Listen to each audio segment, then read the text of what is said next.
दूध उपलब्धता जरूरी है बैलेंस डाइट के लिए यहाँ पे, लेकिन आज भी भारत पूरी दुनिया में सबसे ज्यादा दूध उत्पादन करता है। हम लोग अपनी कुल जनसंख्या को पर डे दूध भी उपलब्ध नहीं करा पाते। अब भारत में सबसे ज्यादा दूध देने वाली गाय कौन है? अगर किसी के पास बस एक गाय आ गई ना,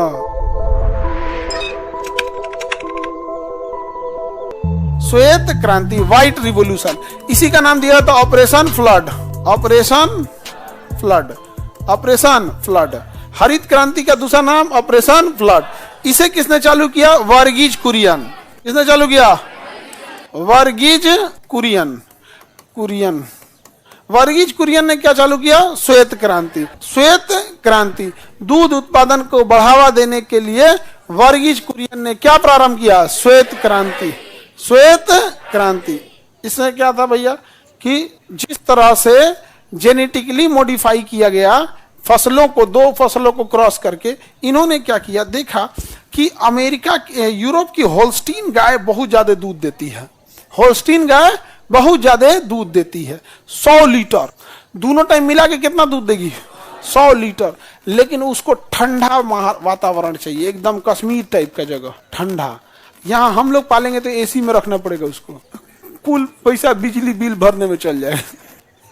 जेनेटिकली तो बताइए, होल्स्टीन दूध तो देती है लेकिन भारतीय वातावरण में नहीं रह पाती।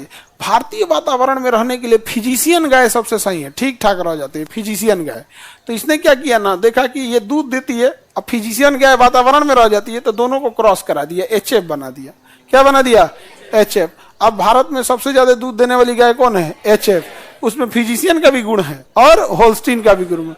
55 से 60 लीटर दे रही है, करम फुटल रहेगा तो 35 लीटर दे देगी। मैक्सिमम उसकी क्षमता होती है भारत में एचएफ की 55 से 60 लीटर, आराम से 35-40 लीटर दूध देगी यहाँ पर। और खाना देखिएगा, मोटा आदमी और दुबला आदमी में खाना के खुराक में ज्यादा अंतर नहीं होता है, खुराक में नहीं होता है। अब जैसे मान के चले हम लोग 10 रोटी खाते हैं तो कोई 8 गो खाएगा, यही होगा। 3 गो तो यही खाती है जो यहाँ पे 3 गो रोटी। यहाँ आगे बढ़े, किसी को दिक्कत? श्वेत क्रांति समझ में आ गया? किस चीज के लिए है भैया? दूध उत्पादन के लिए। दूध उत्पादन में सबसे आगे कौन राज्य है? यूपी में है जी, इतना बड़का राज्य। उत्तर प्रदेश में दूध उत्पादन में सबसे अग्रणीय राज्य में आता है भारत में। लेकिन आज भी हर व्यक्ति को आधा लीटर नहीं, आधा लीटर से कम नहीं, 400 ml, मोटा मोटी आप समझिए 500 ml रहता तो आधा लीटर कर सकते हैं। 400 ml दूध उपलब्धता जरूरी है बैलेंस डाइट के लिए यहाँ पे।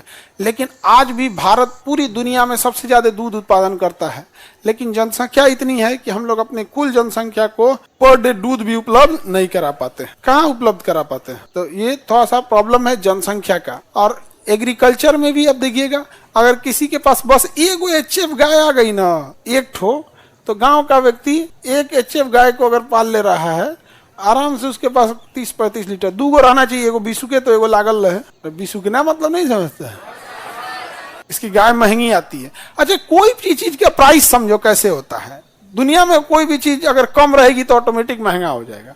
तो इसके बारे में लोगों को जानकारी ये नहीं है, इसलिए महंगी है। और अगर यही ज्यादा जानकारी होते जाएगा तो इसके बच्चे आगे बढ़ते जाएंगे, आने वाले 10-20 साल में ये भी नॉर्मल गाय की तरह हो जाएगी। अब आप यही गाय, आप देसी गाय आप जाके खोजिए जापान में तो बड़ी महंगी मिलेगी, वहां देसी गाय नहीं है, वहां सब जापानी गाय है, सब इंग्लिश बोलती है सब। गांव के लोगों को 10 लीटर दूध बहुत ज्यादा लगने लगता है। अगर आपकी गाय 10 लीटर दूध दे रही है तो साल भर का अगर आप कॉपी कलम पे निकालिएगा तो नो प्रॉफिट नो लॉस पे जाएंगे आप। बस उसको कॉपी कलम पे लिखते रहिएगा, भूसा बीमारी हुआ तब दवाई क्या लाए, उसको चोकर क्या दिए, मतलब कभी डॉक्टर आया, ये हुआ, पूरे साल भर का हिसाब लगेगा। 10 लीटर दूध दे रही है तो आप नो प्रॉफिट नो लॉस में है। गाँव का आदमी 10 लीटर को बढ़िया दूध कहता है, बढ़िया गाय उनके।